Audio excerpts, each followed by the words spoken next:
बिस्मिल्लाहिर्रहमानिर्रहीम। अस्सलाम वालेकुम। उम्मीद करती हूँ आप सब खैरियत से होंगे। मैं स्मीना गुल अपने किचन में आपको खुशामदीद कहती हूँ। आज मैं आपके साथ बहुत ही मज़ेदार रेसिपी शेयर करूँगी जिसमें मैं आपको बनाना सिखाऊंगी चिकन पफ पेस्ट्री। अल्हम्दुलिल्लाह, जैसे रमज़ान का सिलसिला शुरू हो चुका है, अफ्तारी में हमारी बहुत सी डिशेस बनती हैं। कचौरी, समोसे, पकोड़े, ये तो रूटीन में बनने वाली चीज़ें हैं। चिकन पफ पेस्ट्री को आप बना के पहले से भी रख सकते हैं और अफ्तारी में आप इसको बेक करें और इंजॉय करें। बिल्कुल बेकरी स्टाइल में आपको बनाना सिखाऊंगी और जब आप बनाएंगे ये इतनी खस्ता होगी कि आपको खुद अंदाज़ा नहीं होगा कि इतनी ज़बरदस्त ये रेसिपी बनती है। वीडियो को पूरा वॉच कीजिएगा और अगर मेरी वीडियो अच्छी लगी तो इसको ज़्यादा से ज़्यादा शेयर कीजिएगा। पफ पेस्ट्री बनाने के लिए सबसे पहले हम मार्जरीन रेडी करेंगे जिसको यूनिपफ भी कहते हैं। यहाँ पे मैंने आइस क्यूब लिए हैं तकरीबन आधी देज की और ठंडा पानी। यहाँ पर मैंने दानेदार घी लिए हैं, ये हम घी इस्तेमाल करेंगे, इसमें ऑयल बिल्कुल भी इस्तेमाल नहीं होता। घी को हमने अच्छे से गर्म कर लिया है। अब इस गर्म घी को हम देचकी में डालेंगे। मैंने आधा किलो घी की बनाई है, आप कम या ज़्यादा कर सकते हैं और इसको बना के इकट्ठा भी रख सकते हैं। जब पफ पेस्ट्री बनानी हो या बिस्किट बनाने हो, इसको निकालें और इस्तेमाल करें। घी को हम अच्छे से जो है ना मिक्स करेंगे। जैसे ही हमने इसको बर्फ़ में डाला है, घी ठंडा होना शुरू हो गया है। इसको जो अच्छा बनाने के लिए कम से कम ओवरनाइट पे छोड़ते हैं। मैं इसको अच्छे से मिक्स करने के बाद 6 घंटे के लिए रेस्ट पे रखूँगी। अच्छे से जो है ना हम इस घी को मिक्स कर लेते हैं पहले। अब इसको हम 6 घंटे के लिए रेस्ट पे रखेंगे। 6 घंटे रेस्ट पे हमने इसको रखा है, तकरीबन इसकी शक्ल इस किस्म की हो गई है। अब इसको जो है ना हम अच्छे से निचोड़ के एक बर्तन में निकाल लेंगे। बहुत ज़बरदस्त हमारा जो है ना यूनी पफ, जिसको मार्जरीन भी कहते हैं, रेडी हो चुका है। पानी हमने बहुत अच्छे से निचोड़ा है, इसमें पानी बिल्कुल भी रहना नहीं चाहिए। अब हम इसकी डो तैयार कर लेते हैं। डो तैयार करने के लिए मैंने 2 कप मैदे के लिए हैं। मैं 2 कप मैदे की मेजरमेंट से इसको बनाने लगी हूँ। यहाँ पर माप करके मैंने 2 कप ले लिए हैं मैदे के। हाफ़ चम्मच इसमें नमक का जाएगा, हाफ़ चम्मच चीनी का जाएगा और इसमें हम 2 चम्मच कुकिंग ऑयल के शामिल करेंगे।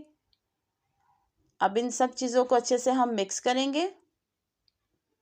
मिक्स करने के बाद इसमें हम थोड़ा थोड़ा पानी ऐड करके एक सॉफ्ट सा आटा गूंद देंगे। नॉर्मल जैसे हम आटा गूंदते हैं उससे थोड़ा सा हार्ड रखना है, ज़्यादा हमने इसको नरम नहीं रखना। अच्छे से जो है ना इसकी हम डो तैयार कर लेंगे। अगर आप मेरे चैनल पे नए हैं तो प्लीज़ मेरे चैनल को सब्सक्राइब कर लें। ये देखें, यहाँ पे हमारी आटा अच्छे से गूंद चुका है।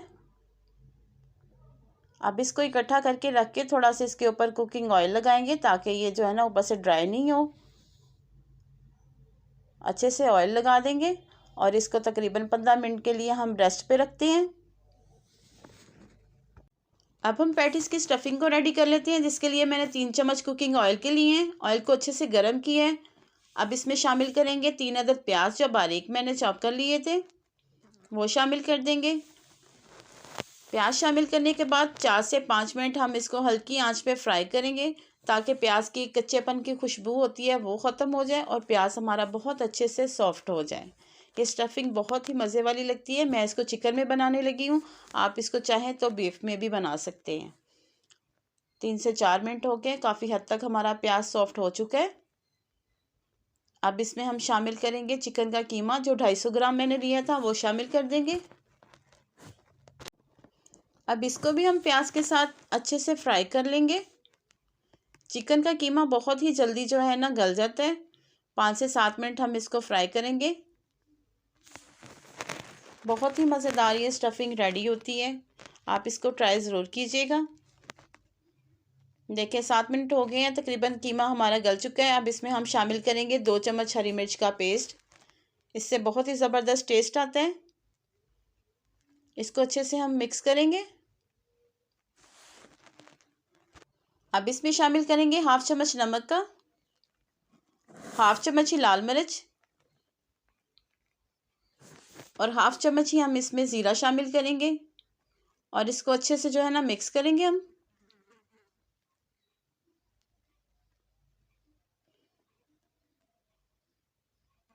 अच्छे से इसको 5 से 7 मिनट हम जो है ना मिसालों को मिक्स करेंगे। स्टफिंग हमारी तकरीबन रेडी हो चुकी है। अब इसको सेंटर में हम इस तरह होल करेंगे और एक कोयला रखेंगे और उसके ऊपर मैं थोड़ा सा कुकिंग ऑयल लगाऊंगी और इसको 5 मिनट के लिए हम ढक के रख देंगे। इससे बहुत ही ज़बरदस्त इसकी खुशबू आएगी। 5 मिनट के लिए हम इसको ढक के रखते हैं। 5 मिनट हो गया, बहुत ही ज़बरदस्त खुशबू आ रही है। अब कोयले को हम हटाएंगे। स्टफिंग हमारी रेडी हो चुकी है। अब इसको हम अच्छे से मिक्स करेंगे। बहुत ही ज़बरदस्त इसकी खुशबू आ रही है। अब हम इसका चूल्हा बंद करेंगे और इसको एक प्लेट में निकाल लेंगे। अब जो हमने डो तैयार करके रखी थी उसका इस तरह से हम एक गोल सा पेड़ा बना लेंगे काउंटर पे मैदा डस्ट करके। अब इस तरह से हम एक रोटी बेलेंगे छोटी सी, जिसके हम किनारे बारीक कर लेंगे। सेंटर में इसको फ़िलहाल से हम मोटा रखेंगे। इस तरह से इसको बेल लेते हैं। अब ये जो हमने मार्जरीन रेडी की है इसको इस तरह से एक शेप दे देंगे हल्की सी और इसके सेंटर में रख देंगे। 250 ग्राम मेरा मैदा था और 250 ग्राम ही मैंने ये घी लिया है। इसको अच्छे से जो है ना हम इस तरह से कवर कर देंगे। सेंटर से इसलिए मोटा रखा है ताकि इसकी स्टफिंग बाहर नहीं आए। इस तरह से इसको चारों तरफ से कवर कर देंगे और इसको 15 मिनट के लिए हम रेस्ट पे रखेंगे। 15 मिनट हो चुके हैं। अब हम काउंटर पे जो है ना डस्ट करेंगे मैदे को और इसको इस तरह से रखेंगे। अब किसी बेलन की मदद से हल्का हल्का हम इसको इस तरह प्रेस करेंगे। हल्के हल्के हाथों से आपने ये काम करना है ताकि इसमें जो मार्जरीन रखी है हमने वो बाहर नहीं आए। इस तरह से हम इसको बेलते हुए एक अच्छी सी रोटी बना लेंगे बड़ी सी। बड़े प्यार से हल्के हल्के हाथों से हम इसको बेलेंगे। इसी तरह हम हल्के हल्के हाथों से इसको बेलते जाएंगे। देखने में तो ये काम मुश्किल लगता है लेकिन इसको बनाना नहायत ही आसान है। आप जब इसको ट्राई करेंगे इतने मज़ेदार पैटिस देख के आपको अपनी मेहनत जो है ना वो भूल जाएगी। इस तरह से हम इसको बेल लेते हैं। अब एक इसकी साइड उठाएंगे और इस तरह सेंटर में रखेंगे। दूसरी तरफ से उठाएंगे और इस तरह सेंटर में रख देंगे।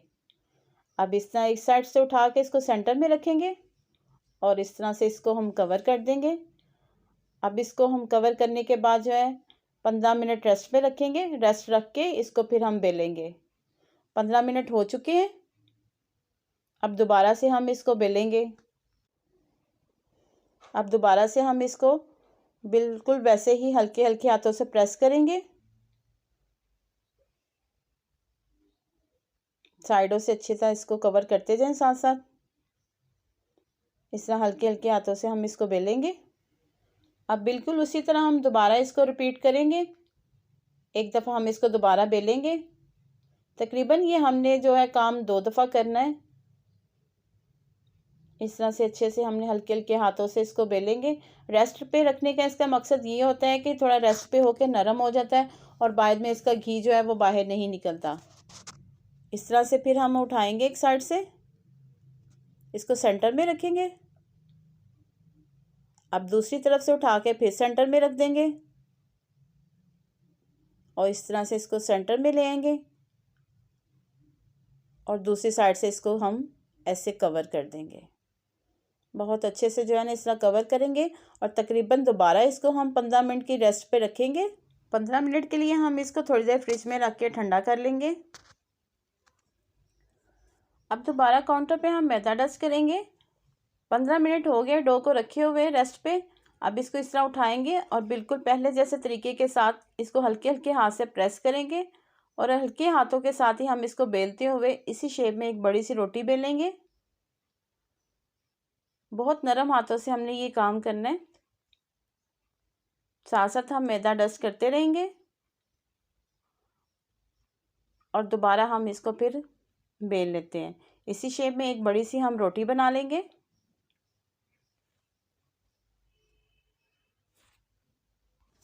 इस तरह से बड़े साइज़ की एक रोटी हमने बेल ली है। अब इस तरह कोई कटर ले लें या किसी नाइफ़ की मदद से हम इसकी कटिंग करेंगे। मैं चौकोर शेप में बनाने लगी हूँ। आप इसकी जो शेप बनाना चाहें पफ पैटिस की वो बना सकते हैं। इस तरह से सारी कटिंग कर लेंगे। एक साइड से हो गई। अब इस तरह दूसरी साइड से भी हम इसकी कटिंग करेंगे।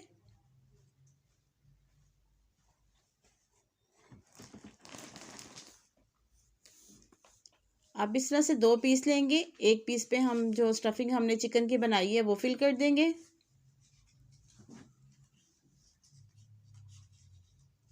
इस तरह से इसको फिल कर देंगे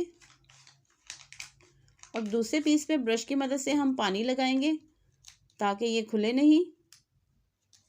अच्छे से इसको ब्रश कर देंगे। अब इस तरह एक पीस उठाएंगे और इसके ऊपर रख देंगे हम। अब इस तरह किसी चम्मच की मदद से इसको डिज़ाइन कर लेंगे। चारों कॉर्नर पे हम डिज़ाइन करेंगे। देखिए ज़बरदस्त पफ पैटीज हमारे रेडी हो चुके हैं। इसी तरह सारे बना लेंगे। इस तरह से मैंने बेकिंग ट्रे ली है, उसमें हम थोड़ा सा ऑयल ग्रीस करेंगे।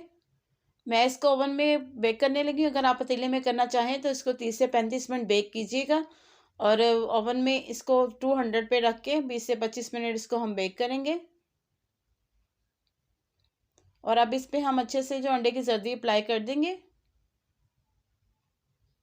अगर आप मेरे चैनल पे नए हैं तो मेरे चैनल को सब्सक्राइब कर लें और अगर मेरी वीडियो अच्छी लगी तो इसको ज़्यादा से ज़्यादा शेयर कीजिएगा। इस तरह से सारा अंडा हम अप्लाई करके सारा अप्लाई हो गया। अब इसको हम 200 पे रख के 20 से 25 मिनट इसको बेक करें और फिर मैं आपको इसको फाइनल लुक चेक करवाती हूँ। अल्हम्दुलिल्लाह माशाल्लाह से देखिए बहुत ही मज़ेदार हमारे पैटीज बनकर रेडी हो चुके हैं। आप इसको ट्राई ज़रूर कीजिएगा और इसका फ़ीडबैक आप मुझे ज़रूर दीजिएगा। ये इतने खस्ते और मज़ेदार बने हैं कि जब आप इसको ट्राई करेंगे आपको ख़ुद अंदाज़ा नहीं होगा कि ये कितने ही मज़ेदार हमने ख़ुद घर पर रेडी किए हैं। उम्मीद करती हूँ आपको मेरी रेसिपी पसंद आई होगी। अगर आपको मेरी रेसिपी पसंद आई इसको लाइक शेयर और सब्सक्राइब ज़रूर कीजिएगा और साथ लगे बेल आइकन के बटन को ज़रूर प्रेस कीजिएगा ताकि मेरी हर आने वाली वीडियो का नोटिफिकेशन सबसे पहले आप तक पहुंच सके। मुझे अपनी दुआओं में याद रखिएगा, मैं आपको अपनी दुआओं में याद रखूंगी। अल्लाह पाक हम सबको अपने हिफ्ज़ ईमान में रखे और अल्लाह पाक हमारे रिज़्क़ में बहुत बहुत इजाफ़ा दे। मुझे दें इजाज़त, मिलते हैं अगली मज़ेदार रेसिपी के साथ। अल्लाह हाफिज़।